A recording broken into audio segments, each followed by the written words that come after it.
Assalamualaikum warahmatullahi wabarakatuh. Salam sejahtera bagi kita semua. Perkenalkan, nama saya Muhammad Miftahul Izar dari Fakultas Psikologi.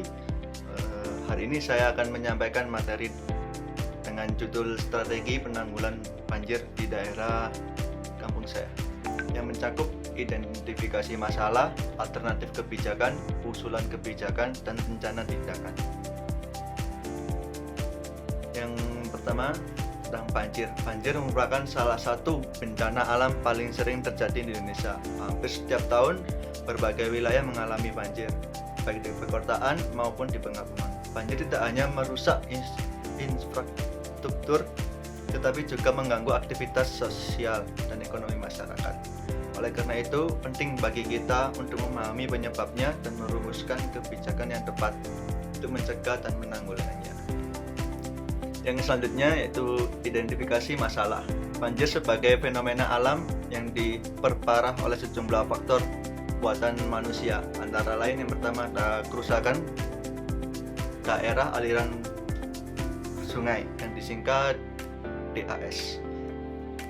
Di hulu menyebabkan berkurangnya kemampuan lahan menyerap air. Yang kedua ada alih fungsi lahan, perubahan lahan, resapan menjadi kawasan permukiman industri dan perkantoran. Selanjutnya ada sistem drainase yang tidak memadai. Banyak daerah, terutama di kota besar atau kawasan padat penduduk, memiliki drainase yang kecil, dangkal dan tidak terawat.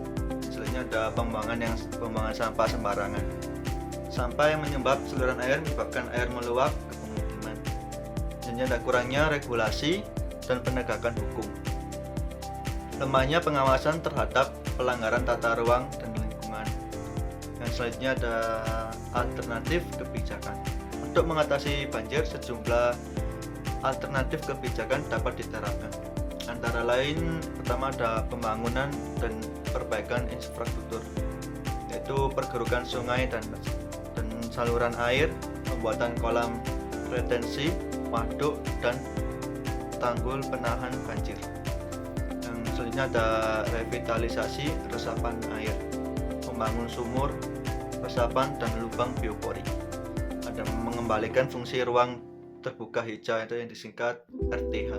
Yang selanjutnya ada edukasi dan pelibatan masyarakat, kampanye peduli lingkungan dan pelatihan mitigasi bencana, penguatan komunitas siaga banjir di tingkat RW dan RT.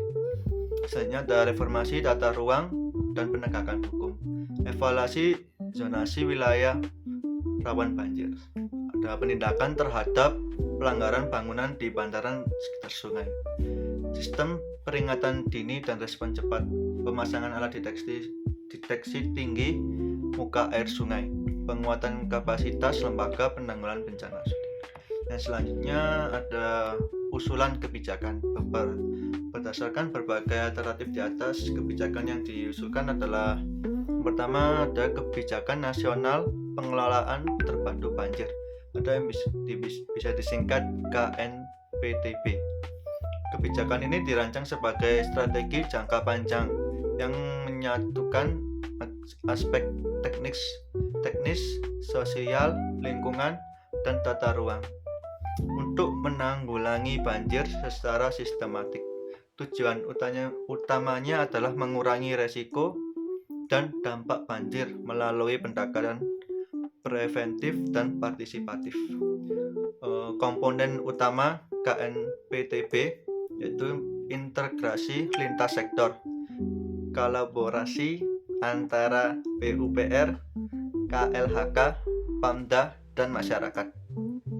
Yang selanjutnya ada pemetaan risiko banjir berbasis data spesial dan historis, infrastruktur hijau dan biru, kolam retensi, taman hijau, dan RTH, monitoring dan evaluasi berkelanjutan, penggunaan teknologi IoT dan GIS, pembentukan unit respon cepat banjir, dan bisa disingkat URJB, di daerah yang rawan banjir. Untuk selanjutnya, rencana tindakan. Ada beberapa tahap. Yang tahap pertama, tahap perencanaan, yang dimulai dari 0 sampai 6 bulan Yang pertama ada survei dan pemetaan wilayah rawan banjir, penyusunan rencana induk penanggulangan banjir atau bisa disebut master plan, sosialisasi kepada pemangku kepentingan. Yang selanjutnya ada tahap kedua, disebut implementasi, yang dimulai dari tahap 6 sampai 24 bulan. Pembangunan infrastruktur pengendali banjir, peningkatan kapasitas SDM lokal dan relawan, pengadaan alat peringatan dini. Yang selanjutnya tahap ketiga, monitoring dan evaluasi. Biasanya ini sekitar 2 sampai 5 tahun. Evaluasi dampak pembangunan terhadap risiko banjir, audit tata ruang dan kepatuhan regulasi, revisi dan penyempurnaan kebijakan secara periodik. Untuk memberikan gambaran yang lebih nyata mengenai dampak banjir lingkungan kami, berikut ini kami tampilkan dokumentasi langsung dari warga atau tetangga yang terdampak.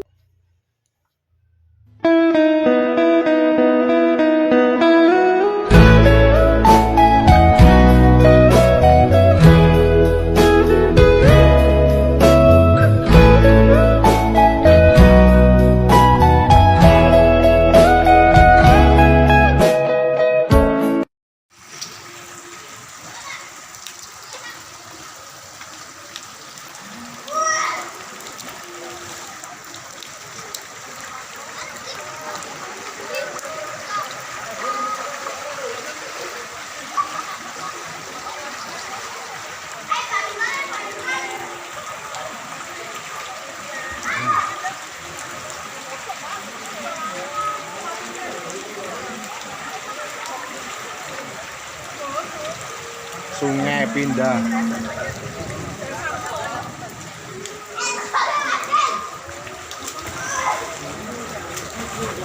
Ekstrim.